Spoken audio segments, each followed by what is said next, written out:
뒤에 보시면 포스터가 있는데요. 계속 기도라는 주제로 이렇게 경건 훈련을 진행 중입니다. 그래서 금요일 오늘이죠. 내일 토요일 주일까지.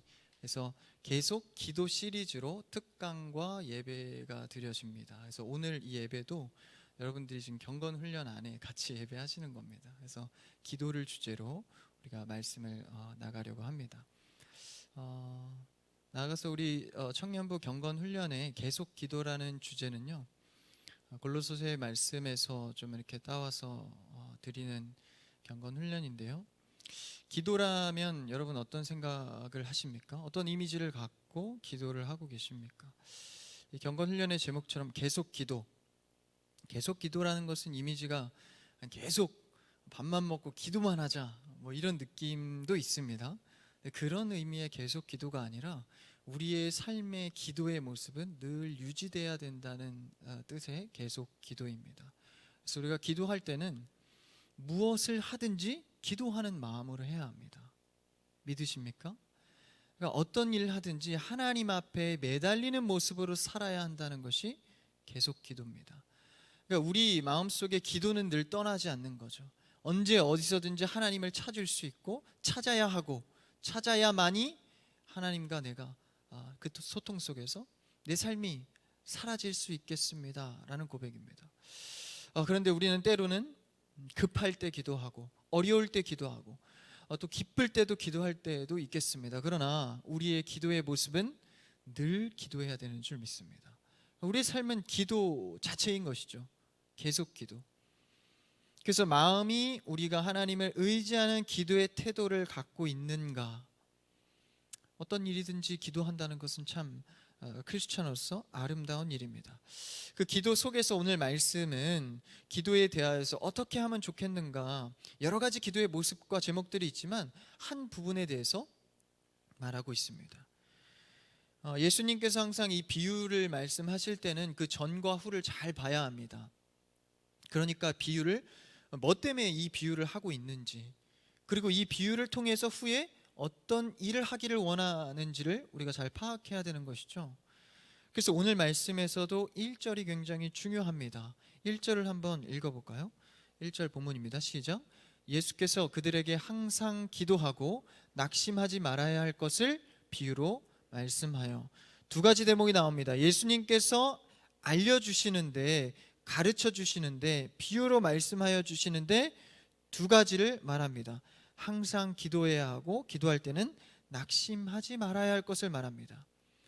항상 기도는 이제 계속 기도라는 제목과 비슷한데요, 기도의 마음으로 살아가는 것입니다. 근데 거기서 중요한 것은 낙심하지 말아야 한다는 것을 말하고 있습니다. 낙심하지 말아야 할 기도, 우리가 기도할 때 낙심할 때가 많죠. 근데 그 낙심의 문제에 대해서 예수님께서 가르쳐주고 있습니다. 주님의 기도의 가르침은 굉장히 많습니다. 그 중에서도 주기도문이 대표적이겠죠. 오늘 2시 낮에 주기도문에 대한 특강을 했습니다. 궁금하신 분들 많죠. 온라인으로 들어가셔서 이렇게 보시면 됩니다. 그래서 주기도문이 대표적인 예수님의 기도의 가르침인데, 오늘 말씀에서 계속 기도, 항상 기도하라, 그 대표적인 가르침 속에서 이 오늘의 초점은 낙심하지 않는 기도입니다. 조금 더 쉽게 얘기해서 포기하지 않는 기도죠. 여러분, 기도를 포기하고 싶을 때도 있습니다. 뭐 쉬지 말고 항상 기도하라, 뭐 조금 다른 표현이 되겠죠. 쉬지 말고 항상 기도하라, 포기하지 말아라. 오늘 기도의 초점이 바로 이 포기하지 말라는 것인데, 포기하고 싶을 때가 어떤 기도입니까? 포기는 김치 담글 때나 쓰는 뭐 그런 단어라고도 말하죠. 근데 우리가 기도할 때 포기하고 싶을 때가 있습니다. 아무리 기도해도 현실적 응답이 이루어지지 않을 때, 그러니까 하나님의 응답과 내 응답이 다를 때가 많습니다. 그래서 초점을 잘 맞춰야 하는데, 하나님께서 내가 원하는 현실적 응답을 주지 않는 겁니다. 좀 유치하지만 쉽게 예를 들면 100만 원이 필요합니다. 근데 그 100만 원의 해결점은 뭐예요? 100만 원을 주는 겁니다. 근데 실제 그 100만 원을 안 주고 자꾸 다른 상황으로 주시는 겁니다. 그게 이제 결론적으로 가면 더 좋은 것인데, 어쨌든 우리는 그래도 어쨌든 뭐가 더 좋아요? 현실적인 응답에 익숙하고 그게 더 좋습니다. 근데 그 현실적인 응답이 없을 때 포기하고 싶은 마음이 듭니다. 또 어떤 때가 있습니까? 비슷한데 어떤 결과물이, 열매가 보이거나 잡히거나 희망이 안 생길 때 포기하고 싶은 마음이 든다라는 것이죠. 그리고 심지어 또 실제 포기하기도 합니다. 이러한 갈등과 마음을 어떻게 다잡고 다시 포기하지 않고 기도할 수 있을까?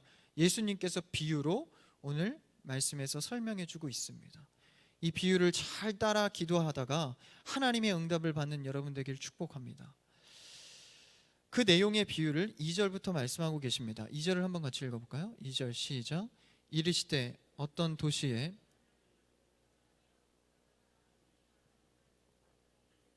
이것은 비유의 말씀입니다. 한 재판장이 나오죠. 근데 이 재판장의 캐릭터에 대해서, 이 사람의 특성에 대해서 두 가지로 크게 나옵니다. 어떤 도시에 재판장이 있습니다. 근데 첫 번째는 어떻대요? 하나님을 두려워하지 않는다는 겁니다. 하나님을 두려워하지 않는다. 하나님을 믿지 않으면 두려워하지 않을 수 있습니다. 더 심각한 거는 사람까지 무시한다는 겁니다. 하나님을 모르면, 그 세계관이 하나님이 없으면 무시할 수도 있겠죠. 근데 사람까지 무시하는 재판장입니다. 벌써 캐릭터가 좀 심각하죠. 이 정도 되는 재판장에게 사실 여러분 기대할 수 있겠습니까? 이 사람에 대해서 뭘 재판을 하려면 이제 요청을 해야죠, 재판장에게. 근데 요청한들 기대할 수 있겠습니까? 하나님도 두려워하지 않고 사람을 무시하는데, 그래서 최소한 이 재판장은 좋은 재판장으로 보여지지 않습니다. 그래서 이 사람은 돈으로 재판에 어떤 그런 움직임이 있을 수도 있겠고요. 하여튼 불의한 재판장이라는 거예요. 요새도 그런 모습들이 많죠. 돈이면 정의나 진리가 해침을 받는, 그냥 변할 수 있는, 그러니까 돈으로 재판의 승소가 결정된다라고 말할 정도로 그런 불의한 일들이 많이 일어납니다. 그래서 이 재판장도 어떤 기본적인 모습과 성품이 안 되는 재판장으로 보입니다. 그래서 하나님을 두려워하지 않고 심지어 나아가서 사람을 무시하죠. 우리도 이제 참 하나님 이렇게 너무 매달리다 보면 사람에 대해서 이렇게 무시하는 경향이 있습니다. 하나님을 사랑하는 자는 사람도 사랑하게 되어 있습니다. 이웃을 사랑하는 거죠. 사실 어떻게 보면 이 앞서 전제, 하나님을 두려워하지 않는다, 그 다음에 따라오는 것은 사람을 무시한다, 당연한 결과일 수 있습니다. 여러분, 우리도 우리의 신앙의 척도를 내가 이웃에 어떻게 대하느냐로 판단할 수 있습니다. 이웃을 섬기지 않고 사랑하지 않고 돌보지 않고 무시하는데 어떻게 내가 하나님을 두려워한다고 말할 수 있겠습니까? 사람을 잘 돌볼 수 있는 여러분 되길 축복합니다. 사람을 잘 돌보지 않았다는 거예요. 참 기대하기 어려운 모습의 캐릭터입니다. 그 다음 얘기를 한번 이어가 볼까요? 3절입니다. 보면 3절 시작. 그 도시에 한 과부가 있어 자주 그에게 가서 내 원수에 대한 풀어주소서 하되. 두 번째 인물이 나옵니다. 바로 과부입니다. 과부의 캐릭터는 어떻게 되죠? 굳이 설명하지 않아도 누군가가 도움을 주지 않으면 살 수 없는 상태. 지금에야 좀 시대가 다르지만 이때 당시에 도시에 있는 과부라면 누구나 공감할 수 있는, 절대 혼자 살 수 없는, 사실 이것은 누구의 모습이죠? 바로 인간 우리의 모습입니다. 과부와 나그네와 고아, 이 세 가지 특성의 공통점이 무엇입니까? 바로 누군가를 의지하지 않으면 살아갈 수 없는 상태입니다. 곧 누구를 조명하고 있는 거죠? 오늘날의 우리를 말하는 겁니다. 인간, 누군가를 의지하지 않으면 살아갈 수 없는 죄인. 그래서 그 과부가 이제 그 억울함을 갖고, 원수에 대한 나의 원한을 갖고 이제 그 재판장에게 가서 도움을 요청하는 겁니다. 뭐라고요? 원한을 풀어달라고. 근데 우리가 주목할 단어가 바로 원한입니다. 이 단어를, 성경에서 단어를 반복해서 쓰는 것은 거기에 강조점이 있다는 것을 명확하게 드러냅니다. 3절에서 원한이라는 단어를 썼고 5절, 7절, 8절에서도 같은 원한의 단어가 반복해서 등장합니다. 그럼 우리가 기도 속에서 중요하게 여겨야 할 것은 오늘 말씀의 원한의 의미입니다. 원한은 뭐죠? 뭔가 억울하다는 겁니다. 억울하다. 내가 이런 고통을 받지 않아야 하는데 받게 됐다. 내가 열심히 했는데 정당성 있는 대가를 받지 못했다. 그러니까 이 억울함에 정당성을 갖고 왔다는 것입니다. 그러니까 누가 봐도 이건 정의적인 측면에서, 진리적인 측면에서 정당함이 있다는 겁니다. 정당성을 가진 원한이라는 것이죠. 이걸 갖고 재판장에게 나왔다는 겁니다. 그러니까 이것은 어떤 개인의 이익보다, 어떤 이 재판을 통해서 내가 욕심을 차리는 것보다 어떤 지금 정당성을 주장하고 있는 겁니다. 그러니까 우리가 하나님 앞에 호소할 때 이런 정당성을 가진 기도를 해야 한다는 겁니다. 다시 말하면, 쉽게 말하면 그리스도인이 세상에서 억울함을 당하는 것, 내가 믿음을 지키다가 예수 그리스도의 이름으로 살다가 억울함을 당할 때가 있습니다. 손해볼 때도 있고, 그렇죠? 고통받을 때도 있고, 예수님 따르다가 뭐 핍박이 한두 가지겠습니까? 왜 얼마나 억울합니까? 그 정당성을 갖고 하나님 앞에 호소하는 겁니다. 주님, 나 주님을 따르기 원해요. 그러니까 나에게 힘을 주시옵소서. 복음 전하러 갈 겁니다. 내가 예배 드릴 겁니다. 주님, 나에게 힘을 주십시오. 할 수 있는 의지를 주십시오. 이건 개인의 유익이나 욕심이 아닙니다. 하나님 나라에 대한 정당성을 갖고 온 것이죠. 여러분, 기도의 정당성을 갖기를 축복합니다. 매일 기도해도 응답이 되지 않는 이유가 물론 기다려야 되는 이유도 있지만 혹 간혹 가다가는 하나님의 시선에 맞지 않는 정당성을 갖고 있다는 것이죠. 하나님, 저 이거 있어야 됩니다. 근데 가만히 보면 그게 개인의 유익에 불과하다는 겁니다. 하나님 나라와 전혀 상관없는 모습. 그래서 뭐라고 말씀하십니까? 먼저 그의 나라와 의를 구하라. 그리하면 이 모든 것을 너희에게 더하시리라. 하나님 나라의 정당성을 갖는 기도를 갖고 있냐? 그럼 너의 슬픔, 근심, 어려움 채워질 거야. 정당성이 없는 내 유익만을 갖고 있는 호소의 서원 기도는 하나님의 시선과 거리가 멀다는 것입니다. 그러니까 하나님의 시선에서입니다. 나의 정당성이 아니라 하나님의 시선에서 정당성이 있다면 응답됩니다. 그러니까 하나님의 시선 속에 비춰보면 내 사리사욕으로 가득 찬 기도 제목이 굉장히 많습니다. 그러니까 저는 눈치채지 못하죠. 이렇게 기도하면 될 것 같습니다. 그래서 쭉 기도하는데 자꾸 말씀이 나를 치는 겁니다. 그래서 뭐가 변해가죠? 기도의 제목이 변해갑니다. 점점 하나님의 시선에, 그 정당성에 맞춰져 가는 것입니다. 그래서요, 내가 내 정당성을 갖고만 기도하고 내 유익만을 갖고 기도하는 것이 파악이 잘 안 될 때가 있어요. 나는 정당하다고 생각하는 것이죠. 그래서 여러분, 때로는 교회의 전체적인 기도의 제목을 놓고 기도하는 것이 건강할 때가 많습니다. 잠시 내가 기도가 안 되고 힘들 때는 여러분의 모든 기도 제목을 내려놓으십시오. 스탑, 그만하시고 교회의 전체적인 기도 제목을 많이 해보십시오. 정말입니다. 그럴 때에 교회의 기도 제목은 항상 뭐에 초점을 맞추죠? 하나님의 정당성, 교회의 유익. 그러니까 나의 기도 제목보다는 훨씬 더 확률이 높죠. 하나님의 정당성에 맞을 확률이 높습니다. 그래서 때로는 내 기도 제목과 욕심과 판단이 안 되더라도 내 기도 제목을 때로는 내려놓고 교회와 성도와 공동체를 위해서 기도하는 일이 더 값질 수 있다는 것입니다. 그래서 우리가 중보기도 팀이 있지 않습니까? 그 기도는 정말 뜨거운 팀입니다. 오직 나의 유익이 아닌 오직 하나님의 정당성을 갖고 기도하기 때문입니다. 중보기도 힘이 있죠. 그래서 기도할 때, 공동체가 기도할 때 응답이 있고 능력이 있는 이유가 거기 있는 겁니다. 하나님의 정당성. 그래서 나의 문제, 어떤 영적 갈등이 그 공동체의 기도 제목을 통해서 실마리가 풀릴 때도 있습니다. 그러니까 공동체의 기도 제목을 내 욕심을 내려놓고 하다 보면 이상하게 그 기도를 통해서 나의 개인 기도 제목에 힘이 붙는 겁니다. 이 정당성이 내 기도 제목에도 영향을 주는 겁니다. 그럼 내 기도 제목이 바뀌어가기 시작하고 더 힘 있는 기도를 하게 되는 거죠. 실마리가 풀려갑니다.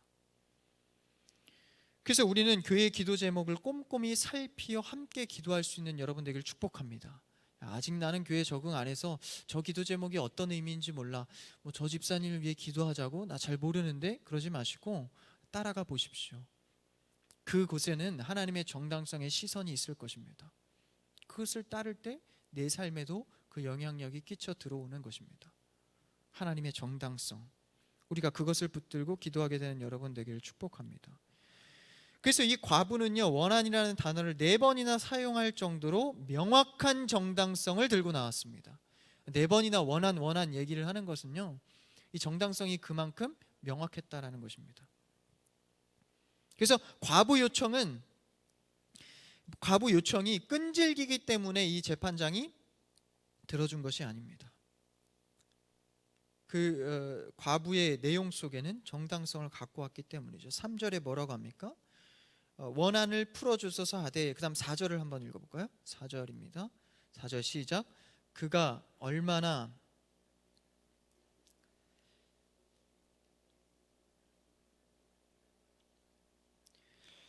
그 정당성을 갖고 자주 찾아가서 원한을 풀어달라고 요청을 하였습니다. 그러나 4절에서 그 재판장은 어떠했죠? 얼마 동안 듣지 아니하다가 후에 속으로 생각하되 하나님을 두려워하지 않고 사람을 무시하나. 이게 한 번 더 강조해요, 이 재판장의 캐릭터를. 그러니까 사람 무시하는 재판장이 들어줄 리가 없죠. 아무리 이 끈질기게 매달린다고 해도 사람 무시하는 재판장인데, 심지어는 4절에 보니까 자기의 처지를 자기가 잘 알아요, 재판장이. 그렇죠? 그러니까 내가 하나님을 두려워하지 않고 사람을 무시했대요. 자기가 자기 캐릭터를 잘, 이게 뭐 겸손하다고 말해야 될지. 그렇죠? 근데 그럼에도 불구하고 5절 한번 읽어볼까요? 그 다음 절입니다. 시작. 이 과부가 나를 번거롭게 하니 내가 그 원한을 풀어주리라. 그렇지 않으면 늘 와서 나를 괴롭게 하리라 하였느니라. 그러니까 이 과부가 나를 번거롭게 했대요. 그래서 그 원한을 풀어줬다는 겁니다. 여기서 갖는 이미지 때문에 이 5절 말씀을 읽으면 보통 이제 성도들이 이제 5절 말씀을 끈질기게 기도해서 재판장을 괴롭히면 기도 응답이 되는구나. 아주 그냥 나는 양으로 밀어붙여야 되겠다. 하루에 10시간 넘게 기도하자. 끈질기게 하면 무조건 응답이구나. 여러분, 이 말씀의 초점은 거기에 있지 않습니다. 아까 뭐라고 그랬죠? 1절 위로 가서 낙심하지 않는 기도, 포기하지 않는 기도가 여기서 그렇게 연결되는 게 아닙니다. 그러니까 끈질기게 기도를 한바탕 해보자, 이렇게 오해하면 안 되는 것이죠. 무조건 많이 해서 들어주신다? 그렇지 않습니다. 그럼 한번 예를 들어볼까요? 어린 아이가 부모에게 위험한 물건, 라이터, 불 이런 거를 달라고 하면 아무리 끈질기게 매일매일 10시간씩 라이터를 달라고 해도 그럼 부모가 주겠습니까? 아무리 끈질게 매달려도요, 그 정당성이 없으면 절대 주지 않습니다. 그러니까 여기서도요, 아무리 우리가 끈질기게 내 욕심을 채우고자 기도해도 들어주지 않는다는 겁니다. 그런데 그 정당성에 부합하면, 그러니까 끈질김도 물론 기도의 한 덕목입니다. 끈질김이 필요하죠. 근데 끈질김만 갖고 하면 안 된다는 것입니다. 여러분, 기도는 영이 예민해야 됩니다. 할렐루야. 무식하게 드리게 되는 게 기도가 아닙니다. 영이 예민하여서 내가 어떤 기도를 하나님께 어떻게 드릴 것인가를 많이 고민해야 합니다. 그거 없이 그냥 무식하게 무조건 다 늘어놓는 기도는요, 잘못하면 율법의 기도가 될 수 있습니다. 물론 끈질기게 드리는 기도의 덕목을 갖고 있어야 되지만 그거와 같이 가야 할 것이 바로 이 정당성입니다. 그러니까 끈질김보다 오히려 앞서야 할 것이 정당성입니다. 과부의 요청은 끈질김으로 응답받은 것이 아니라 정당성을 들어준 데 있습니다. 불의한 재판장이 아무리 끈질겨도 들어줄 리 만무하죠. 그 요청 기도가 정당한 가치 때문에 들어준 겁니다. 여기서 번거롭게 하다라는 것은 괴롭혔다라는 건데, 뭐 때문에? 어떤 정당성 때문에 창피를 당할까봐라는 의미가 바로 번거롭게입니다. 이거 안 들어줬다가는 재판장으로서의 위신이 깎이기 때문입니다. 그러니까 누가 봐도 이 원한이 정당한데 그거 재판장이 안 들어주면 재판장의 위치가 있지 않습니까? 재판장의 이름이 먹칠이 되는 겁니다. 그게 바로 번거롭게 된다는 것이죠. 여러분, 하나님께서 하나님 시선에 정당한 기도를 우리가 드린다면 하나님의 이름에, 하나님의 영광에 의하여서 기도 응답이 된다는 것입니다. 그러니까 하나님께 기도할 때는요, 예수 그리스도의 이름을 붙들고 기도하는 겁니다. 나는 예수 그리스도의 자녀입니다. 예수 그리스도의 영광과 능력과 그 응답이 이루어져야 합니다. 하나님이 부끄럽게 되기를 원치 않습니다. 주님 들어주시옵소서. 그래서 그 정당한 기도의 가치가 말씀의 줄을 잡고 있다면 여러분 그때 포기하지 마십시오. 그러니까 무조건 포기하지 않는 게 아니라 하나님의 정당성에 부합한다면 그때부터 이제 포기하지 않는 겁니다. 그때 이제 10시간이고 20시간이고 기도하는 겁니다. 그러면 우리가 그 정당성에 대해서 어떻게 알겠습니까? 그렇죠? 하나님의 시선이 이게 맞는 건지 안 맞는 건지 어떻게 알겠냔 말이죠. 그래서 어떻게 그 정당한 것을 알 수 있겠는 것, 사실 모릅니다. 시간이 필요합니다. 그리고요, 말씀의 지식도 필요합니다. 자꾸 적용해보고 또 안 되면 또 틀고 이래야 됩니다. 그래서 우리에게 중요한 것은 바로 기도 제목이 중요합니다. 기도 제목에 여러분 유연성이 있어야 합니다. 그러니까 물론 이제 기도 제목을 붙들고 열심히 기도해야 되지만 말씀 듣다 보면, 하나님께 성령 받다 보면, 은혜 받다 보면 말씀에 의하여서 기도 제목이 바뀔 때가 있습니다. 그러면 그 바뀌는 것을 수용할 줄 알아야 합니다. 난 그래도 이거 고집한, 이거는 주셔야 합니다. 이러면 곤란합니다. 그게 정당성에 안 맞는다고 말씀이 계속해서 말하고 있는데 자꾸 고집을 부리면 응답만 딜레이 될 뿐입니다. 우리 어떻게 해야 됩니까? 말씀에 의한 기도 제목의 유연성이 있어야 합니다. 여러분, 하나님의 말씀이 들려지면 들려지는 대로 받으시기를 축복합니다. 자꾸 나에게 맞추려고 하지 마세요. 그래서 우리가 기도 제목의 유연성을 갖고 하나님이 건드시면 우리가 당해야 합니다. 할렐루야. 설득하시면 설득 당하십시오. 이 기도 제목만큼은 안 됩니다. 붙들고 있다가는 다른 모든 기도의 제목을 놓칠 수 있습니다. 그래서 엘리야도 다니엘도 뭘 보며 기도했죠? 상황을 보고 기도했습니다. 상황이 끝났는데 기도할 필요는 없습니다. 이미 하나님께서 응답하셨는데 그걸 붙잡을 필요는 없습니다. 상황을 보고 말씀을 듣고 은혜 받은 대로 주시는 대로 기도 제목을 잘 설정해 가시기를 축복합니다. 그러니까 기도 제목이 얼마나 중요합니까? 그래서 여러분요, 상대방에게 기도 부탁하지 않습니까? 저 이런 어려움이 있어요, 기도해 주세요 부탁할 때 그 제목이 굉장히 생각보다 중요합니다. 함께 기도합시다 하면서 기도 제목을 던질 때도 그 기도 제목이 굉장히 중요합니다. 그래서 그것을 잘 살펴보면서 수정할 것이 없나? 그래서 그 정당함, 그 기도 제목이 이제 잘 맞춰졌다면 그 잘 맞춰진 기도 제목이 이루어지지 않으면 이제는 하나님이 부끄러지는 거예요. 그전에는 내 탓이었어요. 그렇죠? 이 기도 제목이 잘못됐으니까. 근데 이제 말씀에 의해서 잘 만들어진 기도 제목은 이제 하나님께 드리면 이제 누구의 책임으로 돌아갑니까? 하나님의 책임으로 돌아갑니다. 하나님께서는 그 책임을 반드시 이루십니다. 할렐루야. 그래서 우리는 기도가 좋은 겁니다. 기도의 정당성만 맞으면 무조건 응답됩니다. 이거는 불변입니다. 진리입니다. 하나님께서 책임지십니다. 그래서 기도가 힘이 있는 것입니다. 그래서 하나님의 말씀에 붙들렸다면 기도 제목을 바꿀 수 있는 것, 하나님의 가장 영광스럽게 하는 게 뭘까요? 모든 것을 하나님께 구하는 태도입니다. 그렇다고 그러면 내가 그럼 기도 제목을 막 분별해서 드려야 되려면 얼마나 어려워요. 이건 해도 되나 안 해도 되나? 여러분, 그럴 필요는 없습니다. 그냥 다 하십시오. 하나부터 10까지 내일 내 자녀가 무엇을 먹을까 입을까까지 다 기도하십시오. 근데 뭐만 갖고요? 기도 제목의 유연성만 가지시기 바랍니다. 그러면요, 기도가 착착착착 하다 보면 퍼즐 맞춰지듯이 그냥 뺄 거 빼고 더할 거 더하면서 착착착 맞춰져 갑니다. 기도가 얼마나 재밌습니까? 저만 재밌는 것 같아서 그렇게 맞춰가면 재밌습니다. 근데 시간이 걸리긴 하죠. 시간이 분명히 걸립니다. 그래서 모든 것을 주께 구하는 태도를 하나님이 가장 좋아하십니다. 야, 이 자식이 나를, 이 자식이라고 하면 안 돼요. 청년들이랑 있다 보니까 죄송합니다. 야, 이 형제 자매가, 이 성도가, 정말 나에게, 이 자녀가 나에게 구하고 있구나, 나를 아버지로 의지하고 있구나.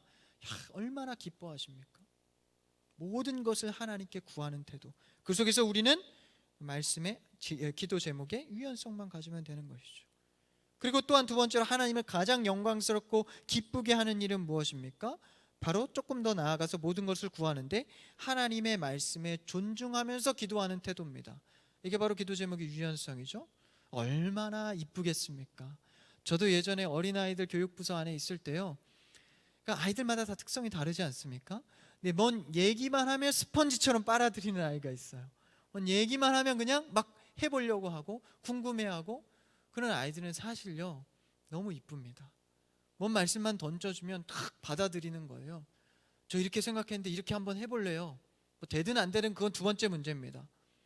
뭐 응답이 되든 안 되든 내가 좋아하든 안 좋아하든 그건 두 번째 문제입니다. 따르려고 하는 그 태도 자체가 하나님께서 너무 이쁘게 보시는 것이죠. 하나님의 말씀을 존중하면서 기도하는 태도, 하나님께 그게 영광이 된다는 것입니다. 그래서 그 명분과 정당성 앞에 이게 귀찮아서 들어주는 것이 아닙니다. 하나님께 책임이 있기 때문입니다. 정당성만 맞으면 하나님께 책임이 있기 때문이죠. 우리는 여러분 그런 기도하기를 원합니다. 하늘 문이 열리고 하나님의 시선 가운데 정말 올바르게 응답되는 기도, 여러분 이런 멋진 기도 제목 찾아가시기를 축복합니다. 우리 한번 그런 마음 갖고 같이 찬양하기 원하는데요, 우리 함께 기도해. 우리 단순한 찬양의 고백을 드리면서 정말 우리의 마음속에 주님을 기도하는 마음으로 살기 원합니다. 결단으로 한번 같이 찬양하겠습니다. 우리 함께 기도해. 우리 함께 기도해. 주 앞에 나와 무릎 꿇고 긍휼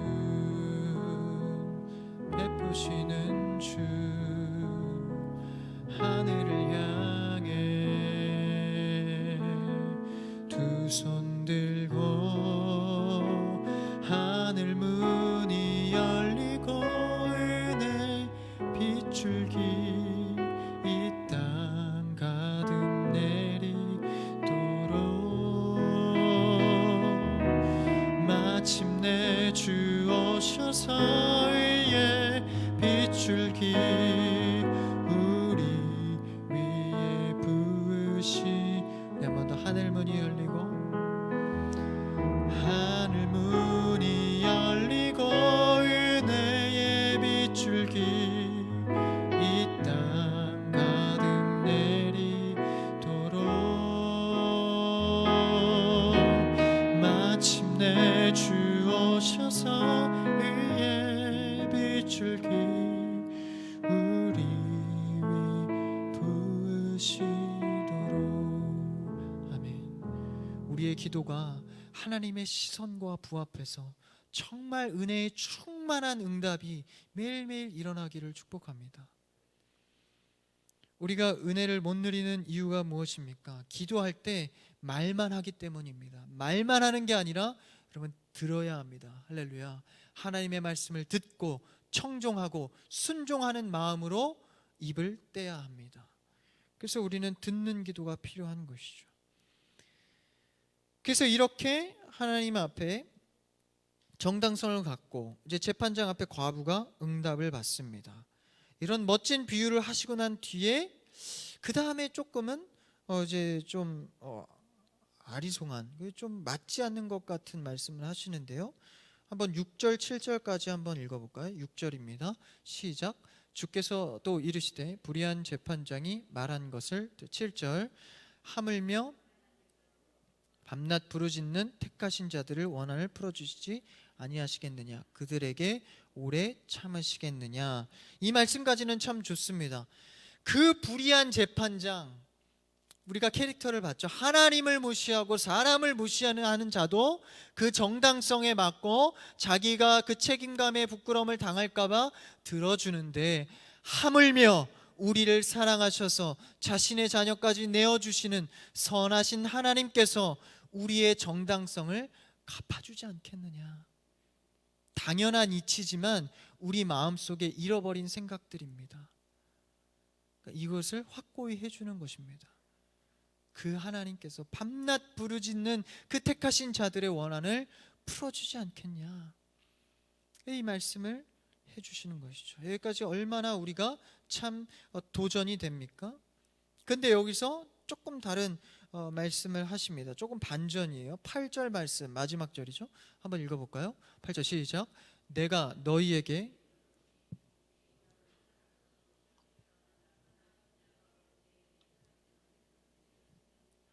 7절까지 비유로 끝나면 좋겠는데 갑자기 8절에서 원한을 그래 풀어줄 거야 여기까지만 하셔야 되는데 그러나를 붙이십니다. 항상 그러나 하면 가슴이 철렁하죠. 뭘 요구하시는구나. 그러나 인자가 올 때 세상에서 믿음을 보겠느냐. 그러니까 예수님께서 다시 오실 때까지, 다시 오시면 믿음이 이제 끝나죠. 다시 오실 때 믿음을 보겠느냐. 그때까지 이루어지지 않을 수 있다는 겁니다. 그냥 계속해서 딜레이 될 수 있다는 얘기를 하십니다. 그러니까 믿음으로 인자가 올 때는 모든 것이 이루어지니까 믿음으로 계속 그때까지 기다려라. 이상합니다. 들어준다고 했다가 그렇죠? 여기까지는 좋았는데 오케이 좋아 이제 정당성 갖고 기도하면 되는구나. 근데 갑자기 들어준다고 했다가 믿음으로 기다리란 말씀을 하십니다. 우리가 다시 1절로 돌아가서 상기해야 될 것은 끈질기게의 기도가 아니라 낙심하지 말라는 본문입니다. 그것을 우리가 기억하고 이 8절을 풀어가야 합니다. 여러분 기도는요 내 시각이나 내 시대 때 안 이루어질 수도 있습니다. 동의하십니까? 여러분 부흥하는 다 그렇지는 않겠습니다만 크게 부흥하는 교회들을 가만히 보면 전통이 있습니다. 그 말은 무엇입니까? 지금 그 부흥을 누리기 전 세대 아니면 전전 세대 때 기도했던 선배들이 있다는 것입니다. 그러니까요 기도는 선대에 드린 기도가 후대에 응답받는 경우도 있다는 것이죠. 그러니까요 전에 기도했던 그러니까 선대에 기도했던 내용들을 후대가 누리며 먹고 사는 경우가 있습니다. 그러니까 그것에 대해서 시대와 역사의 경계가 없는 것이죠. 그것을 넘어설 줄 아는 기도가 필요합니다. 그래서 예수님께서 인자가 올 때 세상에서 믿음을 보겠느냐. 그때까지 믿음을 갖고 기다려야 된다는 것이죠. 그러니까 어떤 기도는 기도만 하다 끝날 수 있습니다. 전도사님 너무합니다. 제가 이 기도 제목을 몇 년 동안 기도했는데 그래서 제가 앞서 말씀드렸잖아요. 기도에는 제목엔 유연성이 있어야 된다고. 그러니까 어떤 기도는요 기도만 하다 끝날 수 있습니다. 내가 보지 못해도 하나님께서는 내 기도 제목을 갖고 역사의 페이지를 쓰십니다. 할렐루야. 그러니까 우리의 기도는요 세상에서 역사에서 하나님 창조 질서에서 큰 의미가 있는 겁니다. 비록 내 대에 이루어지지 않아도. 그럼 더 놀라운 기도의 응답이 될 수 있겠죠. 예수님의 기도도 그러했습니다. 요한복음에서 처음에 예수님께서 누굴 위해 기도하시죠? 자신을 위해 기도합니다. 내가 하나님의 뜻에 순종하고 이룰 수 있도록. 그 다음에 두 번째 누굴 위해 기도하시죠? 제자들을 위해 기도합니다. 여기까지는 우리도 합니다. 세 번째는 아직 만들어지지 않은 교회 공동체를 위해서 기도합니다. 예수님 시대 때는 사실 교회가 만들어지기 전입니다. 부활 승천하시고 나서 후대에 가서야 제자들을 통해서 교회가 세워지지 않습니까? 예수님께서는요 교회 아직 미래에 아직 복음의 문턱에 발을 디디지도 않은 사람들을 위해서 그 미래의 성도를 위해서 기도했습니다. 그리고 어떻게 하셨죠? 죽고 사시고 승천해서 없어지셨습니다. 여러분 예수님의 기도 가운데에서도요 예수님이 직접 보지 못하고 만지지 못했던 그 시대 때에 기도를 했다는 것입니다. 여러분 우리의 기도도요 이러한 힘이 필요합니다. 이러한 중보가 필요합니다. 내 시간 내 영역 속에서만 응답되는 줄 아는 기도는 이제 멈춰야 합니다. 물론 그런 기도 제목도 많습니다. 그것만 가지고는 안 된다라는 것이죠. 예수님께서도 지금의 나 예수님 지금의 제자 넘어서 그 다음 세대의 공동체를 위해서 기도했다는 것입니다. 큰 의미가 있는 것이죠. 내 시간, 내 영역, 내 공간 속에서만 기도하는 것을 이제 벗어나야 합니다. 여러분 기도는요 시공간을 초월합니다. 할렐루야. 내 자녀를 위해서 기도하는 이유가 무엇입니까? 내가 그 기도의 열매를 보지 못해도 그 후대에 일어날 하나님의 일을 이어가기 위함입니다. 그러니까 교회 공동체 제자들은요 자신이 누린 건 거의 없습니다. 사도 바울이 뭘 누렸나요? 매만 맞고 맨날 쫓겨나고, 제자들이 뭘 누렸나요? 다 순교하지 않았습니까? 그 씨를 누가 누립니까? 그 후대 넘어서 우리에게까지 온 겁니다. 베드로와 사도 바울 지금도 언급하지 않습니까?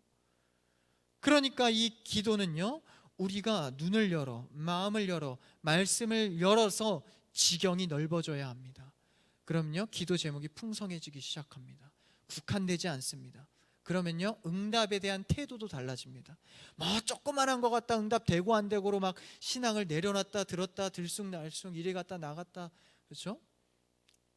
흔들리지 않는 기도는요, 흔들리지 않는 믿음은 지경이 넓어진 기도에서 출발합니다. 여러분의 기도의 지경을 넓히셔서 힘 있는 응답받기를 축복합니다. 기도는 절대 작지 않습니다. 좁지 않습니다. 시공간을 넘나들면서 하나님의 뜻이 이루어지는 것입니다. 시공간을 초월한 기도, 눈물의 기도가 한 교회를 후대에 세우듯이, 기독교인을 만들듯이, 기도의 인식이 이제 내 한계에서 벗어나 자유해져야 합니다. 여러분, 크리스찬 교회는 부흥될 줄 믿습니다. 할렐루야. 지금 여러분의 기도로 말입니다. 후대에 어떻게 될지 모릅니다. 근데 반드시 우리가 아는 것은 우리의 기도로 세워진다는 것입니다. 충실하십시오. 충성되십시오. 성실하십시오. 그 기도는 응답됩니다. 이것이 믿음의 기도입니다. 눈에 보이지 않는다고 낙심하지 마십시오. 정당성이 맞고 하나님의 시선에 맞는다면 반드시 응답됩니다. 그래서 우리는 기도드리는 정당성의 제목으로 한계를 초월한 기도, 얼마나 멋집니까? 그럼 이제부터 우리가 해야 될 일은 무엇입니까? 시간을 내어서 기도하는 일입니다. 기도의 입장에서 본다면 사실 기도할 시간이 너무나 많습니다. 내가 이동하는 시간, 쉬는 시간, 짬나는 시간, 모든 게 사실 기도할 수 있는 시간들입니다. 근데 뭐 바빠서 기도하지 못하고 시간 낼 수가 없어서, 여러분 그렇지 않습니다. 계속 기도의 의미는 우리의 삶에 살아있는 기도입니다. 포기하지 않는 기도, 정당성을, 경계선을 넘어선 정당성을 갖고 넓게 기도하는 여러분 되기를 축복합니다. 그래서 예수 그리스도께서도 자신을 위해서, 하나님의 영광을 위해서 자신을 놓고 기도하지 않습니까? 하나님께 순종하게 해주세요. 오늘의 말씀을 정리합니다. 우리가 모든 것을 그분께 구하는 태도를 갖되 정당성이 있어야 합니다. 그리고 반드시 응답된다는 확신을 갖고 기도해야 합니다. 그리고 나아가서 내 시간에서, 내 한계에서 열매를 보지 못할 수도 있습니다. 그러나 낙심하지 않는 것은 하나님의 역사는 우리의 기도를 통해서 쓰여진다는 것입니다. 우리가 이 기도의 정당성을 갖고 포기하지 않는 기도, 낙심하지 않는 기도로 주님 앞에 힘있게 날마다 계속 기도하는 여러분 되기를 주님의 이름으로 축복합니다. 기도하겠습니다.